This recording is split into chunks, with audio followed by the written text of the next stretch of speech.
समृद्धी महामार्ग राज्याचा वेगवान रस्ता, परंतु याच रस्त्यावर रक्ताचे सडे पडलेत.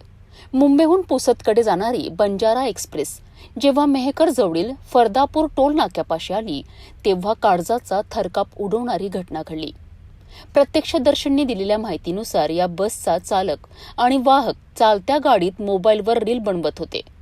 गाण्यावर व्हिडिओ बनवण्याच्या नादात चालकांचं नियंत्रण सुटलं आणि ही महाकाय बस थेट एका कारवर पलटी झाली.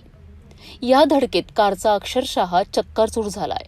प्रवाशांच्या किंकाळ्यांनी परिसर हादरला.